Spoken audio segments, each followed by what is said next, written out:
Hello friends, welcome to ILA classes the school of competitive exams. आज की तारीख है 15 फरवरी 2022 और आज हम डिस्कस करने वाले हैं टुडेज़ इम्पॉर्टेंट न्यूज़ आर्टिकल्स। आज हम डिस्कस करने वाले हैं फर्स्ट आर्टिकल जिसमें डॉक्सिंग के बारे में हम जानेंगे। उसके बाद PSLV C-52 मिशन के बारे में जिसने रिसेंटली इसरो ने ये मिशन को लॉन्च किया है। उसके बाद हम डिस्कस करेंगे मॉडिफाइड एलिमेंट, एक साइबर सिक्योरिटी रिपोर्ट के बारे में। उसके बाद हम डिस्कस करेंगे डेमोक्रेसी इंडेक्स 2021, इस रिपोर्ट के बारे में भी हम डिस्कस करेंगे।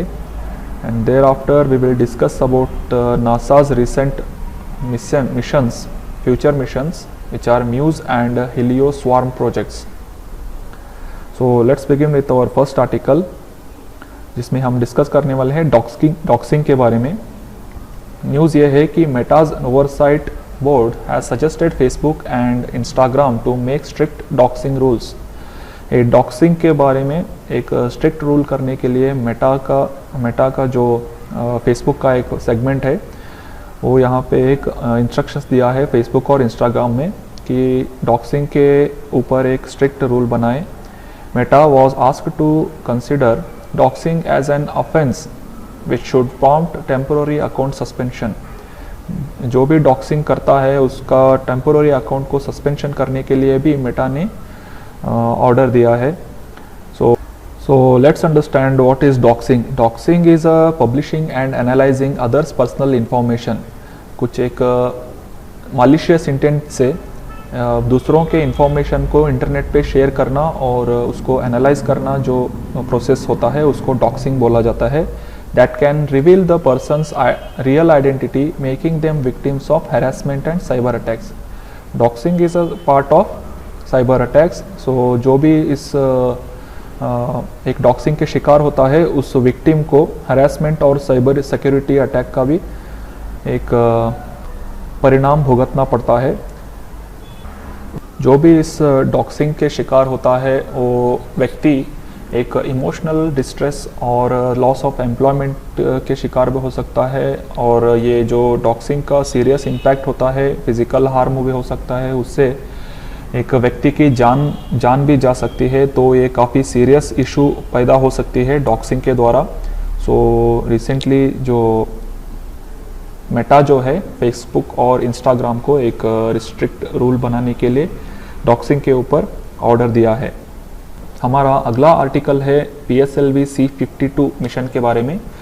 न्यूज़ ये है कि recently the ISRO, Indian Space Research Organization, has successfully launched Polar Satellite Launch Vehicle, जो कि PSLV C-52 के नाम से लॉन्च किया गया है। It is launched from the first launch pad, Satish Dhawan space centre जो है जो कि श्रीहरिकोटा में है, वहाँ के फर्स्ट लॉन्च पैड से इस PSLV C-52 मिशन को रॉकेट को लॉन्च किया गया है। यहाँ इस इंफॉर्मेशन के टेक अवेज देखें तो the PSLV C-52 mission has also injected 3 satellites into orbits. ये जो रॉकेट लॉन्च किया गया था उसमें 3 सैटेलाइट को, उपग्रह को ऑर्बिट में लॉन्च किया गया है। It has placed an EOS-04 radar imaging satellite weighing 1710 kgs into orbit. 1710 kg का एक ऑर्बिट सैटेलाइट को EOS-04 रेडार इमेजिंग सैटेलाइट को वहाँ पे प्लेस किया गया है ऑर्बिट में। EOS-04 is designed to provide high quality images under all weather condition for applications such as agriculture, forestry, plantations, soil moisture and hydrology and flood mapping। ये सारे applications को एक मददगार साबित करने के लिए ये EOS-04 को रेडार इमेजिंग सैटेलाइट को लॉन्च किया गया है। This satellite will position into sun synchronous polar orbit gradually. अभी जो हमारे अर्थ के ऑर्बिट पे जो चक्कर काट रहा है उसको ग्रेजुअली सन सिंक्रोनस पोलर ऑर्बिट में भी पोजीशन किया जाएगा। एज अ को passenger INS-2TD technology demonstrator satellite and inspire SAT-1 student satellite where also placed into orbit. जैसे कि हमने बात किया था 3 सैटेलाइट को यहाँ पे लॉन्च किया गया है, जिसमें INS-2TD टेक्नोलॉजी डेमोन्स्ट्रेटर सैटेलाइट और दूसरा जो है स्टूडेंट सैटेलाइट है जिसका नाम InspireSat-1, इनको भी ऑर्बिट में प्लेस किया गया है। अभी INS-2TD के बारे में जानेंगे तो it is a precursor to India Bhutan joint satellite INS-2B। INS-2D carries a thermal imaging camera to assess land and water surface temperature and thermal inertia at day and night। उसके बाद इंस्पायर सैटेलाइट 1 जो students के एक satellite है, it is a small satellite from Indian Institute of Space Science and Technology in association with, उसके साथ collaboration में एक लैबोरेटरी है, Laboratory of Atmospheric and Space Physics at University of Colorado. ये दोनों के कोलैबोरेशन, दोनों इंस्टीट्यूट के कोलैबोरेशन से इंस्पायर सैटेलाइट 1 को लॉन्च किया गया है। अभी हम जानेंगे पोलर सैटेलाइट लॉन्च व्हीकल के बारे में, PSLV। It is a 3rd generation launch vehicle of India. ये तीसरा जनरेशन का एक लॉन्च व्हीकल है। It is a 4 staged launch vehicle, जिसमें 4 स्टेजेस होते हैं, जिसमें फर्स्ट एंड थर्ड जो है होता है which is using the solid rocket Motors, and दूसरा और चौथा जो स्टेजेस होते हैं PSLV में लिक्विड रॉकेट इंजन से इसको इंक्लूड किया रहता है। It is a first Indian launch vehicle to be equipped with liquid stages. हमारा नेक्स्ट आर्टिकल एक साइबर सिक्योरिटी का एक रिपोर्ट के बारे में है। न्यूज़ ये है कि अमेरिकन साइबर सिक्योरिटी फर्म जिसका नाम है Sentinel-1, वो एक रिपोर्ट रिलीज़ किया है जिसका नाम है modified elephant. It is a hacking group that allegedly planting incrimination evidence on a person devised of Indian journalist, human rights activist, human rights defenders, academic and lawyers। ये जो targeted लोग जो हैं इंडिया के, इनका जो दोषारोपण के जो एविडेंस है उनके प्लांट किया गया है इस हैकिंग ग्रुप के द्वारा, जो कि एक आरोप है इनके ऊपर।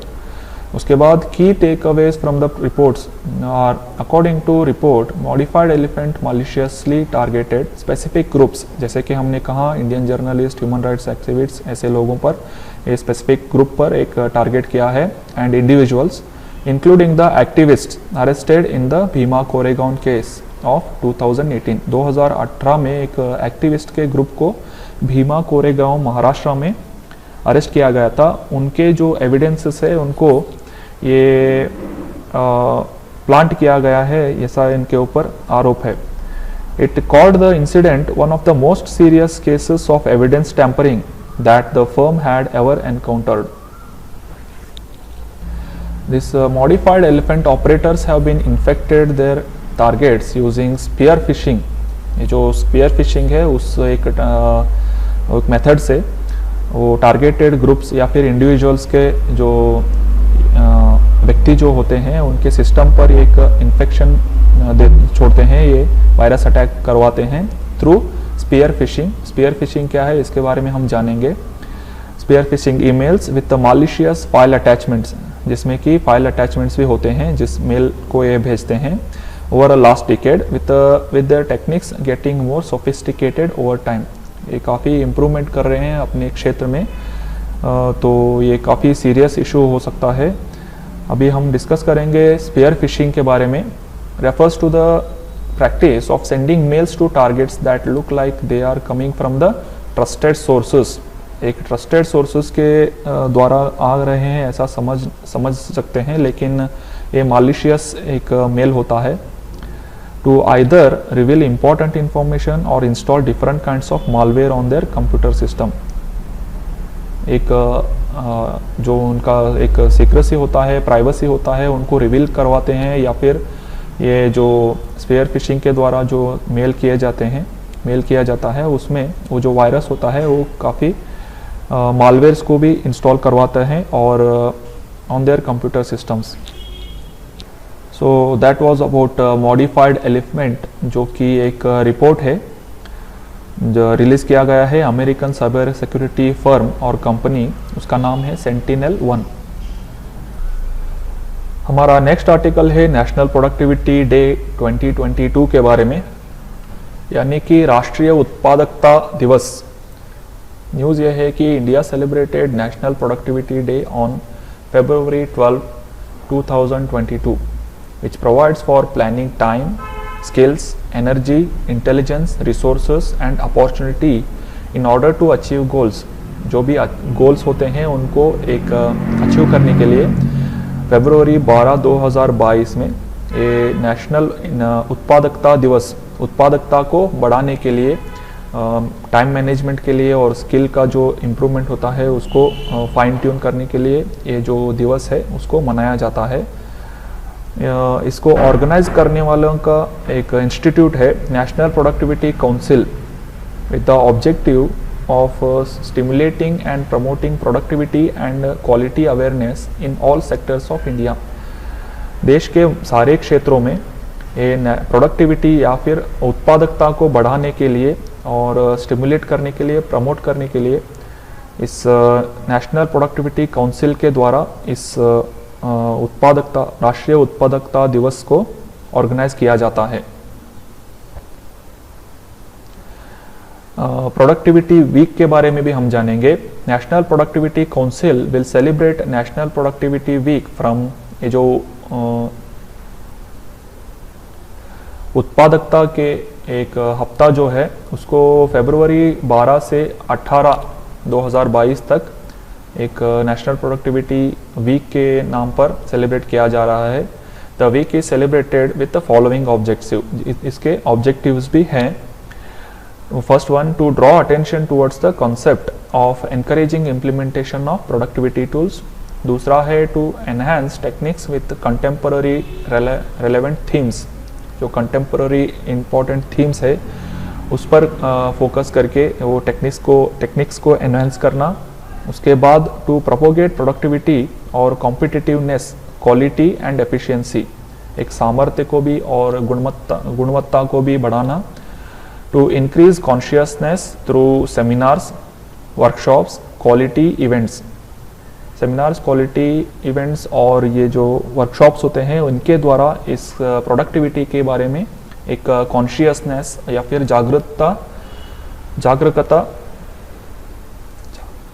जागरूकता बढ़ाने के लिए वीक को मनाया जा रहा है।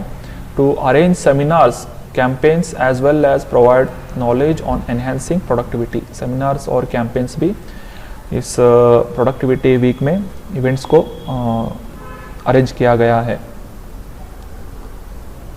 The theme of the day, ये जो national productivity day है 2022 का थीम जो है self reliance through productivity। self reliance through productivity ये जो थीम है 2022 का नेशनल प्रोडक्टिविटी डे का एक थीम है जो कि दिया गया है नेशनल प्रोडक्टिविटी काउंसिल के द्वारा। अभी हम इंस्टीट्यूट के बारे में जानेंगे। एनपीसी क्या है, यानी कि national productivity council. It is an autonomous organisation which is established in 1958। ये बहुत पहले ही एस्टैब्लिश किया गया है प्रोडक्टिविटी या फिर उत्पादकता को बढ़ाने के लिए एक काउंसिल जो है। It works under the ministry of commerce and industry. Please keep it remember that the National Productivity Council works under the Ministry of Commerce and Industry। National Productivity Day is also celebrates formation of NPC। जो इसका इस institution का formation जो है उसका भी day को एक सेलिब्रेट करता है। It is a national institution dedicated to promote India's productivity culture. ये जो उत्पादकता का जो कल्चर है उसको प्रमोट करने के लिए इस नेशनल प्रोडक्टिविटी डे को मनाया जाता है। NPC has been registered under Societies Registration Act 21 of 1860। It is a constituent of Tokyo-based Asian Productivity Organization APO, which is an intergovernmental body। जो इंटरनेशनल एक ऑर्गेनाइजेशन है एशियन प्रोडक्टिविटी ऑर्गेनाइजेशन बोल के, उसका जो हेडक्वार्टर है टोक्यो में है। India is a founder of APO. ये जो एपीओ है उसका फाउंडिंग मेंबर है Bharat. The NPC not only provides a solution but also increases the productivity. ये जो एनपीसी का काम है एक सॉल्यूशन को प्रोवाइड करने से लेकर ये गुण उत्पादकता को भी बढ़ाना इसका मुख्य उद्देश्य है। प्रॉफिट्स, कॉम्पिटिटिवनेस, प्रोडक्टिविटी ही नहीं, प्रॉफिट्स भी, कॉम्पिटिटिवनेस भी ensures better quality and augments safety. So that was about National Productivity Day which is celebrated on 12th February every year. हमारा नेक्स्ट आर्टिकल है एक रिपोर्ट के बारे में जो कि काफ़ी फेमस रिपोर्ट है, इंडेक्स, इसका नाम है डेमोक्रेसी इंडेक्स 2021, जिसको रिलीज़ किया जाता है हर साल बाय इकोनॉमिक इंटेलिजेंस यूनिट। एक इंस्टीट्यूट है जिससे डेमोक्रेसी इंडेक्स रिपोर्ट को रिलीज़ किया जाता है। Recently, the Democracy Index of 2021 has been released. The report described the state of democracy in 165 countries. 175 देशों में ये जो डेमोक्रेसी इंडेक्स का एक इंफॉर्मेशन डेटा गैदर किया गया है, जिसके ऊपर ये रिपोर्ट जो है रिलीज़ हुआ है। इस रिपोर्ट के बारे में हम जानेंगे, जिसमें 5 पैरामीटर्स होते हैं। They were functioning of the government, electoral process, pluralism, political participation, civil liberties and political culture. ये जो 5 फंक्शंस है, इनको ये जो फंक्शंस है, ये जो पैरामीटर्स है, उनके बेस पर ये डेमोक्रेसी इंडेक्स को प्रिपेयर किया जाता है। And the report about India is, India ranked 46। याद रखिए, डेमोक्रेसी इंडेक्स 2021 में इंडिया का रैंकिंग जो है 44 है, 46। The overall score of India was 6.91। ये जो रैंकिंग होता है, स्कोर होता है आउट ऑफ 10, ये जो नंबर दिया जाता है, इंडिया का नंबर है 6.91 out of 10। The individual scores of country are, ये जो पैरामीटर्स हमने बात किया था, 5 पैरामीटर्स, उसमें पॉलिटिकल कल्चर में भारत को 5 मार्क्स दिए गए हैं। उसके बाद इलेक्टोरल प्रोसेस एंड प्लूरलिज्म में 8.67 पॉइंट्स मिले हैं। उसके बाद सिविल लिबर्टी में 6.18 पॉइंट्स, पॉलिटिकल पार्टिसिपेशन में 7.22 पॉइंट्स, फंक्शनिंग ऑफ गवर्नमेंट में 7.5 मार्क्स। इंडिया के नेबर के बारे में भी हम जानेंगे, जिसमें कि China was ranked at 148th position. उसके बाद म्यांमार जो है 166th रैंक, नेपाल देश जो है हमारे जो नेबर है 101 ये रैंक जो है 101, पाकिस्तान 104, भूटान 81, बांग्लादेश 75, श्रीलंका 67। जैसे कि हम देख सकते हैं कि भारत का जो रैंक है काफ़ी अच्छा है as compare to the neighbour countries. The key findings of the report are, Norway topped the index। ये जो डेमोक्रेसी इंडेक्स है 2021 का, जिसमें नॉर्वे देश जो है उसको पहला स्थान प्राप्त हुआ है विथ 9.75 स्कोरिंग। उसके बाद न्यूजीलैंड आता है सेकेंड पोजीशन पर। इस ग्लोबल एक डेमोक्रेसी का स्टेटस देखे तो 1/3 of the world population is living under the authoritarian rule, 6.4% out of 10 is having full democracy। 6.4% जो है देश हैं वो completely democratic country हो गए हैं। The current global democracy score is 5.28 out of 10। Overall global का एक डेमोक्रेसी स्कोर देखें तो हम 5.28 एक स्कोरिंग हुआ है आउट ऑफ 10 मार्क्स।